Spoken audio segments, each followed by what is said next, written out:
Cette conférence va maintenant être enregistrée. Bonjour tout le monde, mercredi 10 juillet 2019, point bourse du jour. Les marchés sont toujours aussi calmes, la volatilité toujours très faible. On attend aujourd'hui à 16 heures l'audition de Jérôme Powell devant le Congrès américain, donc pour faire un point sur la politique monétaire des États-Unis. Donc les marchés anticipent une baisse des taux d'un quart de point lors de sa réunion de fin juillet, mais c'est quand même pas gagné, hein. On a eu des déclarations, notamment hier, du président de la Fed de Philadelphie qui indiquait qu'il n'y avait aucune raison de bouger les taux pour le moment et qu'une baisse des taux serait souhaitable si jamais l'économie se dégradait. Or, les derniers chiffres de l'emploi étaient plutôt bons, donc pour l'instant, aucune raison de bouger les taux selon lui. Et pourtant, les marchés, eux, ont anticipé donc très largement une baisse des taux. Actuellement sur le CAC, on est sur un petit niveau de rebond possible. Moi, j'ai joué 58,5 ce matin. Je suis placé à 72, vous voyez, dans l'idée de privilégier plutôt des écarts assez modestes du fait du manque de volatilité. En dessous, on aurait la zone 45-50 qui serait une zone d'achat possible. Donc, il n'y a pas de changement sur le fond du marché. Il tient bien, mais en l'absence de catalyseur, eh bien, il fait du surplace.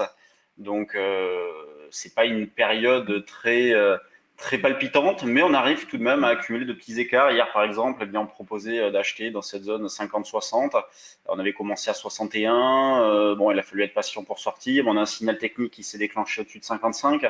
Donc lui, il nous a permis déjà de faire un bel écart, on va dire le plus bel écart de la journée. Bon, petit retracement dans la foulée. Donc on continue de travailler avec un sens prioritaire haussier. Sur les turbos, je vous proposais ces derniers temps de travailler le 5540. Bon, ça a fonctionné, hein, puisqu'il n'a pas été désactivé sur le dernier repli. Et on a eu un rebond jusqu'à 5580 pour s'en débarrasser éventuellement. On peut conserver un petit solde aussi, pourquoi pas, pour jouer justement cet après-midi, en fin d'après-midi, donc l'audition de Jérôme Powell. On verra si ça va amener un petit peu de volatilité. On peut très bien prendre une marge supplémentaire, par exemple en travaillant le turbo call 5510, c'est une possibilité aussi. En tout cas, au niveau de la stratégie, il n'y a absolument aucun changement. La volatilité implicite remonte un chouïa, mais reste quand même extrêmement basse. Vous voyez, on est autour de 10 tout rond de vol, on est plutôt autour des 9. Et là, du fait de la baisse du marché, on est à 10. C'est faible volatilité. L'échéance juillet n'est pas loin, donc on peut prendre des petits paris directionnels qui coûtent pas cher non plus. Vous voyez, si par exemple vous voulez acheter du call, bon, le call 5006 coûte pas bien cher, 20, le 650 6,7, c'est pas cher. Il y a un delta qui est correct et qui va surtout très vite évoluer. On peut monter des synthétiques aussi, donc c'est toujours la même approche. On est très méfiant sur les niveaux de prix actuels, mais pour l'instant, la tendance de fond reste haussière. Sur le DAX, on est sur un petit niveau de rebond possible aussi à 12 390-95. Je l'avais donné sur le trade du jour comme niveau intermédiaire avant la zone des 12 355-60. Donc petit niveau d'achat, on va dire niveau d'opportunité, une étoile sur trois ici et plutôt deux étoiles ici, donc avec des probabilités de réussite un petit peu supérieur, mais là pour scalper, c'est plutôt un bon niveau. Vous voyez, 90 dans l'idée de jouer par exemple 420 et de faire un écart plutôt rapide. L'eurodoll, lui, il se passe rien, hein, c'est terrible. Donc on est bien revenu en arrière. Depuis, il dérive latéralement. Là aussi, hein, c'est dans l'attente des déclarations de Powell.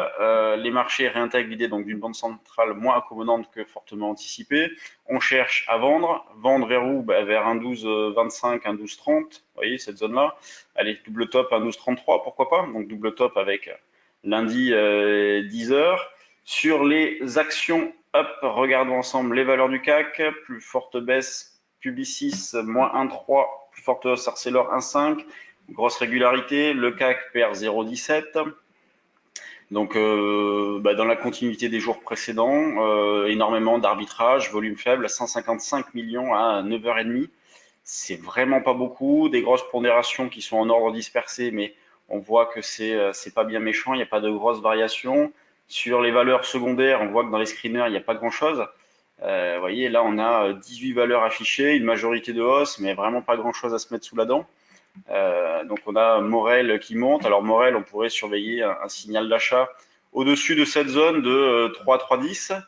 Nanobiotics qui est pas mal, mais c'est vrai qu'il y a énormément de bougies rouges ces derniers temps. Là, il y avait une petite alerte volume. On voit que le volume est important par rapport à ce qui s'est fait habituellement, mais là, elle revient déjà un petit peu en arrière. Elle va prendre à 3-4%. Bon, là, elle est plus qu'à plus 1,6. Bon, pour le reste, c'est pas terrible non plus, donc difficile de trouver des idées sur les valeurs secondaires. Donc, on va continuer à travailler du mieux possible les indices en travaillant plutôt à l'achat et en cherchant à vendre l'euro-dollar. Merci à ceux qui ont participé pas au Day Trading Live, à la porte ouverte d'hier soir. J'espère que vous avez eu toutes les réponses à vos questions. Si jamais vous avez des questions en suspens, ben, n'hésitez pas à nous écrire. Notre adresse c'est info@percevalfinance.com. En ce qui me concerne, je suis au bureau jusqu'à début août, jusqu'au 9 août. Donc vous avez jusqu'à cette date pour nous solliciter. Sur ce, bonne séance à tous et puis on se retrouve demain pour un nouveau plan bourse. Salut!